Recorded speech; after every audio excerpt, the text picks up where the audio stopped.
Hello everyone, welcome to our channel. ఈ వీడియోలో మనం విద్యా దృక్పథాలకు సంబంధించి మానవ హక్కుల గురించి కొన్ని ముఖ్యమైన అంశాలను తెలుసుకుందాం. అంతర్గత శక్తుల వికాసానికి, ఎదుగుదలకు వ్యక్తికి కలిగించే స్వేచ్ఛను, అవకాశాలను హక్కులు అంటారు. హక్కులను పౌర హక్కులని, ప్రజాస్వామ్య హక్కులని, మానవ హక్కులని రకరకాలుగా పిలవడం జరుగుతుంది. ప్రకృతి నుండి మనిషికి ఉండే అనుకూల స్వేచ్ఛే మానవ హక్కు. 1995 నుండి 2004ను మానవ హక్కుల దశాబ్దంగా ఐక్యరాజ్యసమితి ప్రకటించింది. మానవ హక్కుల గురించి తొలిసారిగా 1215లో ఇంగ్లాండ్ రాజు 1వ జేమ్స్ ప్రకటించాడు. దీనిని మాగ్నా కార్టా అంటారు. ఐక్యరాజ్యసమితి 9 దేశాల బృందంతో ఒక సంఘాన్ని ఏర్పాటు చేసింది. 30 అధికరణలతో ఈ సంఘం మానవ హక్కుల ముసాయిదా ప్రతిని తయారు చేసింది.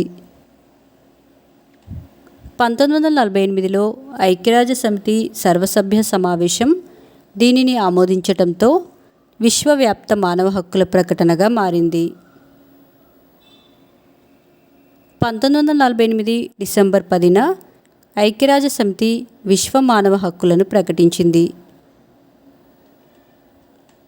భారతదేశంలో మొట్టమొదటిసారిగా 1895లో స్వరాజ్య బిల్లులో బాలగంగాధర్ తిలక్ ఈ హక్కులను ప్రతిపాదించారు.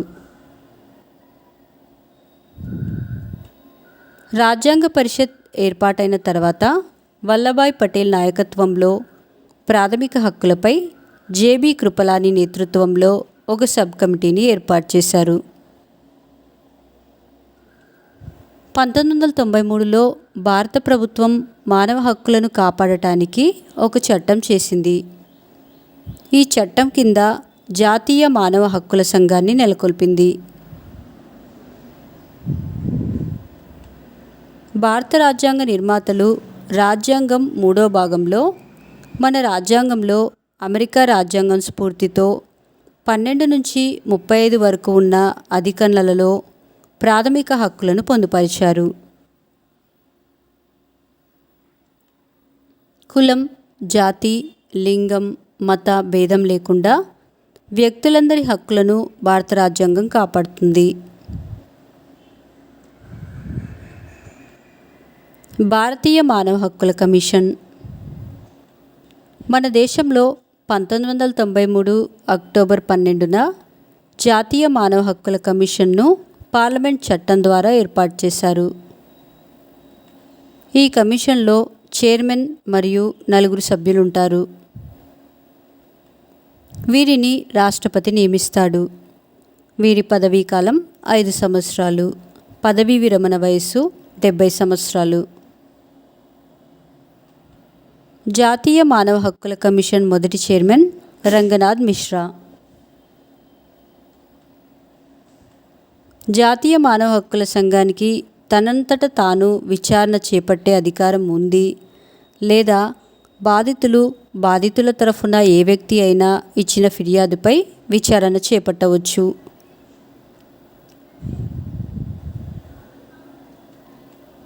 మానవ హక్కుల ఉల్లంఘనకు సంబంధించి ఏ న్యాయస్థానంలోనైనా విచారణ జరుగుతున్నప్పుడు దాని అనుమతితో ఈ సంఘం అందులో జోక్యం చేసుకోవచ్చు. అంతర్జాతీయ స్థాయిలో ఐక్యరాజ్యసమితి మానవ హక్కుల సంఘాన్ని నెలకొల్పింది. మన రాజ్యాంగం అమల్లోకి వచ్చినప్పుడు భారత పౌరులకు 7 ప్రాథమిక హక్కులుండేవి.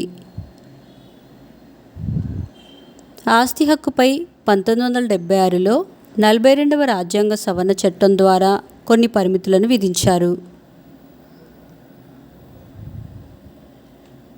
1978లో 44వ రాజ్యాంగ సవరణ చట్టం ద్వారా ఆస్తి హక్కును పూర్తిగా రద్దు చేశారు.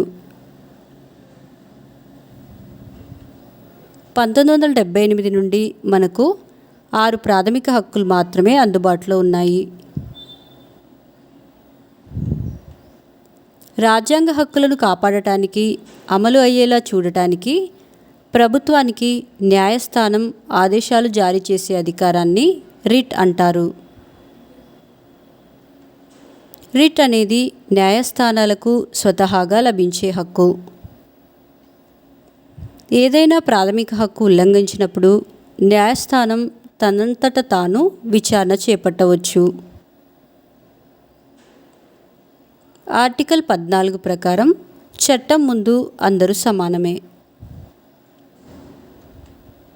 ఆర్టికల్ 15 ప్రకారం పౌరుల మధ్య మతం, తెగ, కులం, లింగ, ప్రాంతీయ వివక్షతలను చూపరాదు.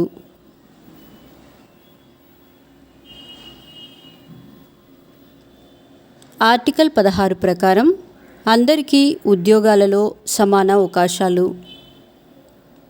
ఆర్టికల్ 17 ప్రకారం అస్పృశ్యత లేదా అంటరానితనం చూపరాదు.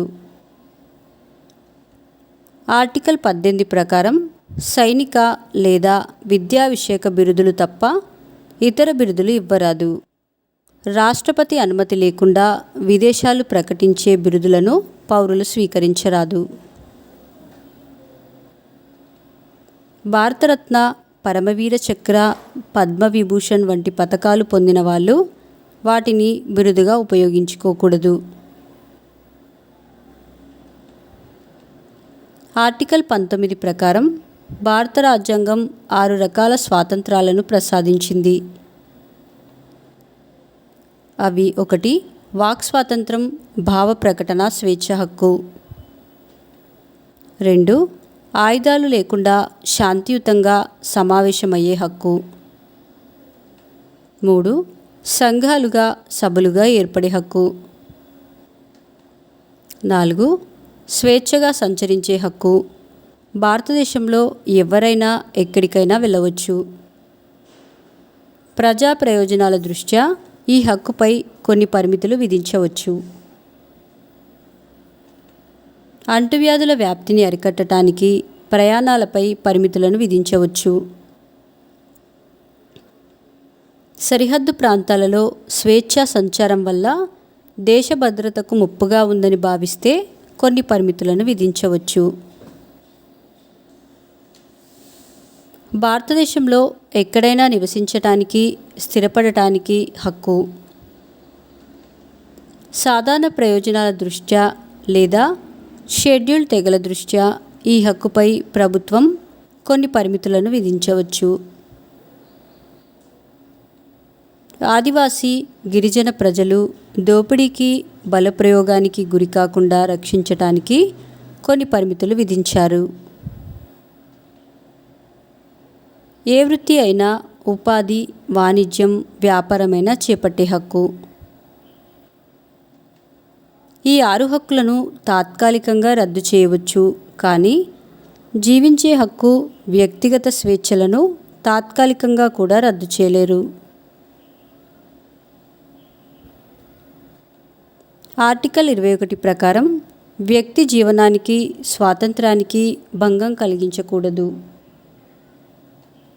రాజ్యాంగం జీవించే హక్కు, వ్యక్తిగత స్వేచ్ఛలకు హామీ ఇస్తుంది.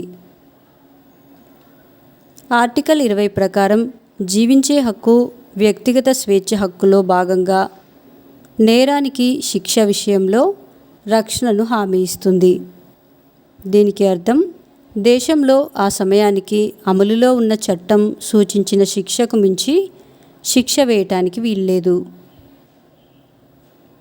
జీవించే హక్కు కింద మరణించే హక్కు లేదు. కాబట్టి ఆత్మహత్య చేసుకోవటం లేదా ప్రయత్నించటం నేరమవుతాయి. ఆర్టికల్ 21 సబ్ క్లాస్ ఏ ప్రకారం 6 నుంచి 14 సంవత్సరాల మధ్య గల బాలబాలికలకు ఉచిత నిర్బంధ విద్య. 2002 సంవత్సరంలో 86వ రాజ్యాంగ సవరణ ద్వారా ఉచిత నిర్బంధ విద్యను చేర్చారు. ఉచిత నిర్బంధ విద్యా హక్కు చట్టం 2010 ఏప్రిల్ 1 నుంచి అమల్లోకి వచ్చింది.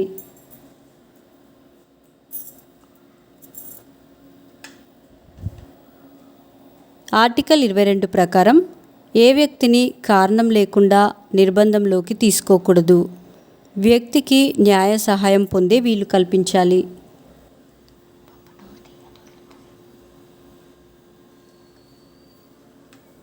ఆర్టికల్ 23 ప్రకారం మనుషుల అమ్మకం, కొనుగోలు, వెట్టి చాకిరీ వంటి చర్యలు నిషేధం.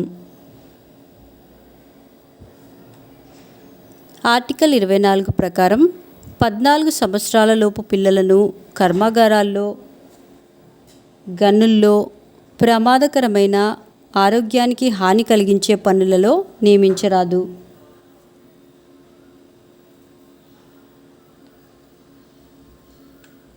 దీనికి అనుగుణంగా అగ్గిపెట్టెలు, టపాకాయలు, బీడీలు, తివాచీల తయారీ, ముద్రణ, అద్దకం వంటి పనులలో పిల్లలను పనిలో పెట్టుకోవటాన్ని నిషేధిస్తూ చట్టాలు చేశారు. ఆర్టికల్ 25 ప్రకారం భారత రాజ్యాంగం ఏ మతాన్ని అయినా అవలంబించడానికి, ప్రచారం చేసుకోవడానికి హక్కు కల్పిస్తుంది. రాజ్యాంగం ప్రకారం ప్రభుత్వానికి ఏ మతము లేదు. భారతదేశంలో లౌకికవాద స్ఫూర్తిని ఈ హక్కు కాపాడుతుంది. ఆర్టికల్ 26 ప్రకారం మతధార్మిక సంస్థలు ఏర్పాటు చేసుకునే హక్కు, స్థిర చరాస్తులపై యాజమాన్య హక్కు. ఆర్టికల్ 27 ప్రకారం మతం ఆధారంగా రాజ్యం ఏ వ్యక్తిపై పన్ను వేయడానికి, వసూలు చేయడానికి వీల్లేదు. ఆర్టికల్ 28 ప్రకారం రాజ్యం నుంచి పూర్తిగా కానీ, పాక్షికంగా కానీ ఆర్థిక సహాయం పొందే విద్యా సంస్థల్లో మతపరమైన బోధనలు చేయరాదు. ఆర్టికల్ 29 ప్రకారం ప్రతి పౌరుడు స్వీయ భాష, సంస్కృతులను పరిరక్షించుకోవచ్చు. ఆర్టికల్ 30 ప్రకారం ప్రభుత్వం నుండి ఆర్థిక సహాయం పొందే కులం, మతం, ప్రాంతం, భాష, లింగపరమైన అంశాల ప్రాతిపదికన ప్రవేశాన్ని నిషేధించరాదు.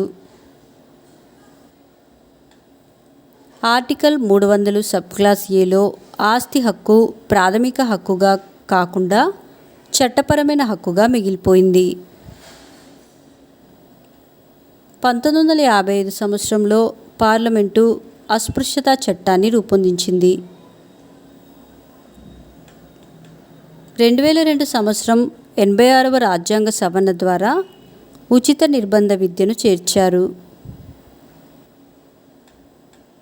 ఉచిత నిర్బంధ విద్యా హక్కు చట్టం 2010 ఏప్రిల్ 1 నుంచి అమల్లోకి వచ్చింది. 1978 సంవత్సరం 44వ రాజ్యాంగ సవరణ ద్వారా ఆస్తి హక్కును తొలగించి చట్టపరమైన హక్కుగా చేర్చారు.